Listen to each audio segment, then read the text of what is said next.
예, 안녕하세요. 김노무사TV의 노무사 김승현입니다. 예, 오늘도 짤막한 지식 하나 같이 나누고 가겠습니다. 예, 오늘도 제가 강조하는 좀 중요 포인트이기도 하지만 좀 더 디테일하게 전달을 해드릴 사안이 있습니다. 회사의 여러분들 징계 혐의의 조사, 징계위원회 얼마나 엉망인가. 제가 이런 얘기 가끔 좀 하지만 조금 더 디테일하게 얘기를 드리고 싶어서 예. 뭐 이게 제가 차후작으로는 여기에 대한 대응책도 좀 얘기를 드리겠지만 이럴 수밖에 없는 구조가 있다라는 얘기를 좀 드리고 싶어요. 제가 이제 이렇게 설명드릴게요. 왜 이게 어쨌든 구조는 되게 하나의 재판과 유사해요. 그러니까 이제 우리나라 이제 형사제도라는 게 있잖아요. 수사기관이 조사하고 검사가 기소를 하고 기소를 바탕으로 이게 유죄무죄 재판을 하고 뭐 이런 절차가 있잖아요. 이게 사실은 거의 유사한 느낌으로 흘러갑니다. 이 많은 회사에서. 물론 다 똑같진 않지만 조사라는 감사실의 절차를 거치고 조사된 내용을 가지고 그다음에 기소라는 절차, 그러니까 이제 징계위원회에 올리는 절차를 가지고 징계위원회가 야 이거 징계를 해야 되냐 마냐 처분하는 거를 절차를 거치죠. 되게 유사해요. 하지만 기본적으로 그 안에 들어가는 보호 절차라든가 형식적 절차라든가 시스템은 굉장히 다릅니다. 예, 정확히 얘기해드릴게요. 다른 정도가 아니라 징계 절차는 완전히 규정이 없는 말 그대로 정글판이에요. 그러니까 형사 정책 같은 거는 비교적 굉장히 오랜 시절부터 되게 철저하게 뭐랄까요 공적 영역에서 컨트롤을 받아왔지만 징계라는 건 어쨌든 사적 영역에서 누구 마음, 회사 마음, 사용자 마음, 주인 마음으로 이루어져 있기 때문에 여러분들이 기본적으로 알고 가셔야 될 거는 엉망이다. 엉망이지만 시스템은 비슷하다. 라는 걸 머릿속에 잘 넣고 가셔야 돼요. 그럼 뭐가 엉망인지 좀 얘기를 드릴게요. 일단 규정인과 절차가 없기 때문에 세부적인 거에 매뉴얼이 없어요. 쉽게 얘기하면은 수사 같은 경우는 예를 들어 여러분 경찰에서 수사 받는 뭐 그런 얘기 들어봤죠. 구속 적부심 뭐 신청도 있고 뭐 미란다 원칙도 있고 뭐 조서를 받을 때는 어떻게 받아야 되고 뭐 다 있잖아요. 뭐 공개는 어디까지 하고 뭐 방어권 어디 행사까지 뭐 다 있잖아요. 그런 게 징계의 세계는 그런 게 없어요. 예, 이런 걸 알고 좀 가셨으면 좋겠다는 거예요. 그 요즘 회사의 그 노무사나 변호사 전문가들이란 사람들이 이제 조사를 하고 나면 다 하나같이 하는 얘기가 법상 의무가 없는데요? 우리는 이런 절차를 해줄 의무가 없는데요? 맞습니다. 그래서 여러분들이 이걸 알고 좀 진행을 해야 돼요. 자, 얼마나 엉망인가. 일단은 뭐 비전문가에 의해서 조사가 진행이 되어집니다. 무슨 얘기냐? 정말 그 여러분들 상당수가 여기 노무사들이 조사를 들어오는데 솔직히 말하면은 변호사든 노무사든 이 조사에 훈련 받은 사람이 들어오는 경우는 거의 없다 보시면 됩니다. 아니 솔직히 회사 인력이 들어올 때도 많아요. 훈련 받은 인력이 없다 보니까 무엇을 조사하고 무엇을 아니하고 되고 무엇을 했을 때 문제가 되는 거에 대한 지식 자체가 없어요. 그러니까 이제 조사도 엉망으로 되어지고 그다음에 경험 자체도 회사가 직접 하는 경우도 없다 보니까 뭐랄까요? 그러니까 조사도 엉터리란 말이에요. 뭐 인과관계가 없는 걸 조사하다 갑자기 뭐 원인 재판처럼 흘러가고, 예, 뭐 제가 좀 예시로 하나 들어주면은, 야 평상시에 너는 뭐 실제 제가 최근 상담하는데 평상시에 너는 거짓말을 많이 했으니까 이날 거짓말한 거는 확인은 안 되지만 거짓말을 했을 것이다. 정말 이렇게 보고서에 써놨더라고요.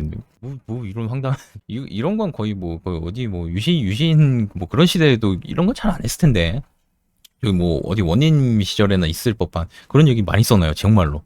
평상시에 나쁜 놈이었으니까 뭐 이번이라고 나쁘지 않을 리 있어? 뭐 한마디로 뭐 이런 거 있잖아요.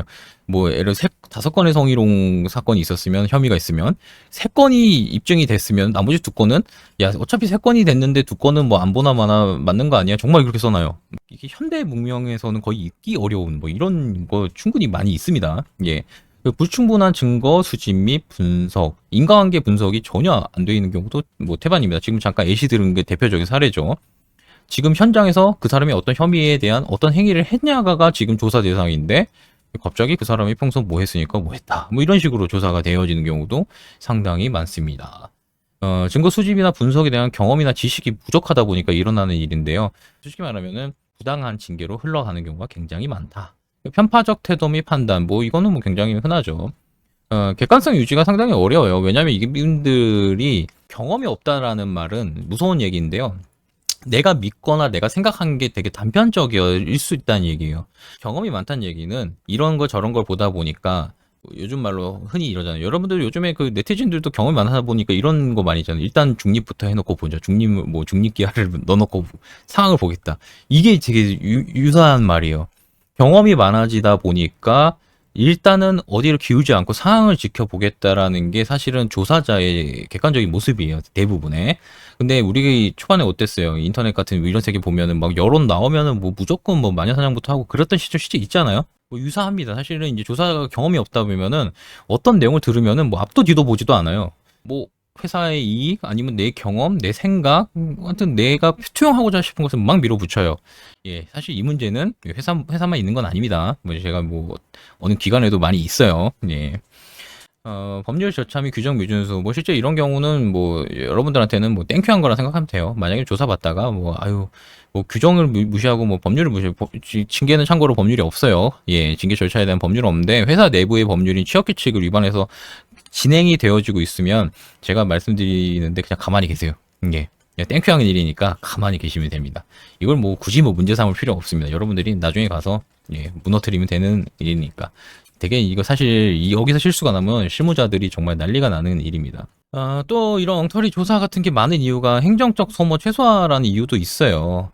어쨌든 조사의 분량을 줄이고 조사를 빠르게 해야 되고 조사를 정밀하게 하지 않고 빠르게 넘어가야 되는 게 업무 과다 영역에서 벌어지는 문제인데 사실 뭐 누구한테는 일이지만 누군가는 굉장히 큰 뭐 어떻게 보면 일상의 명예가 걸린 일인데 이렇게 해서는 안 되죠 사실은. 그런데 실제로 조사를 빨리 마무리하려는 경향들이 있다 보니까 분석 자체가 엉망인 경우도 굉장히 많다. 그리고 결과 노출에 대한 압박 이런 것도 분명히 있어요. 어쨌든 회사라는 단체에서 혐의를 받고 칼을 뽑아 들었고 내가 무엇인가 했는데 결과가 안 나와. 그럼 어때요? 그 인사팀이나 감사팀은 존재의 이유가 있나? 이런 의문이 좀 드는 것 같아요. 그러다 보니까 어떤 결과를 정해놨으면 굉장히 푸시하는 경우가 굉장히 많습니다. 근데 제가 이제 좀 관찰을 해보니까 오히려 뭔가 뭐 직장 괴롭힘 성희롱이든 굉장히 많아지면은 오히려 그 인사팀 감사팀이 좀 더 이렇게 좀 현명해지는 거는 같아요. 근데 뭔가 경험이 없거나 그러는 경우에는 어떤 이거에 대한 압박이 있나 봐요. 뭔가 어떤 결과물을 도출해야 되는 또는 이제 회사의 요구에 따른 결과 도출. 다시듯이 오너가 오더를 때리면은 거기에 맞춰내는 결과를 맞춰내야 되는 거겠죠. 예. 경험 부족자의 조사 담당자의 무리한 시도. 제가 뭐 아까 잠깐 얘기 드렸지만 예. 무리한 시도가 보통은 이제 협박이나 거짓말로 이어져요. 그러니까 여러분들 조사받으면서 그거 다 믿을 필요가 없어요. 제가 조사받은 사람, 조사하는 행위 당시의 현장, 그 다음에 조사의 과정 결과물을 이렇게 좀 볼 수 있는 위치에 있기도 했거든요. 근데 거짓말로 조사하는 경우 굉장히 많습니다. 예, 없는 증거를 있다 그러고 관련 없는 것도 있는 것처럼 조사를 꾸며서 굉장히 압박을 유도해요. 예, 무리한 시도죠. 예. 이 지점에 대해서는 아닌데 있는 것처럼 해서 예, 유도를 합니다. 여러분들이 이런 문제점이 있다는 걸 좀 알고 가셨으면 좋겠어요. 다음 시간에는 여기서 좀 이어서 할게요. 뭐 이런 식의 조사 방법에 대해서 우리도 대응할 수 있는 방안을 좀 가지고 있어야 되겠죠. 예, 회사의 엉망인 조사에 대해서 어떻게 하면 좀 더 대응할 수 있을까? 미리 말씀드리면 철저한 기록과 이의 제기밖에 없습니다. 법률이 없기 때문에 사실상 회사는 내 맘이야 이러면 되기 때문에 내 맘이야를 깰 수 있는 거는 흔적을 남기는 거 방법밖에 없어요.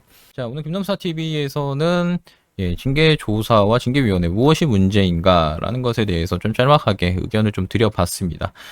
광고 말씀 또 나가면은 저희가 웨비나를 이제 진행을 하고 있습니다. 이런 좀 현실적인 문제 여러분들이 사건을 스스로 진행을 하시거나 아니면은 뭐 어떤 지식을 얻어야 되는 분들이 많다는 판단도 있고 참고로 저희가 라이브 방송을 안 하면서 이렇게를 해보겠다고 말씀드린 약속도 있어서 이렇게 진행을 해보자 하니 예, 많은 관심 가져주세요. 아직은 구체적인 광고는 나가지 않습니다. 하지만 7월달대로 할 거예요. 그렇게 말씀드리고요. 오늘 관련해서 궁금한 사항 있으시면은 댓글 남겨주시고 네이버 카페 이용해 주시면 됩니다. 그 다음에 카카오톡에서 친구 찾기에서 노무법인 시선을 검색해 주시면 됩니다. 좋아요, 구독은 좀 많이 해주시고요. 오늘은 여기까지 하겠습니다. 감사합니다.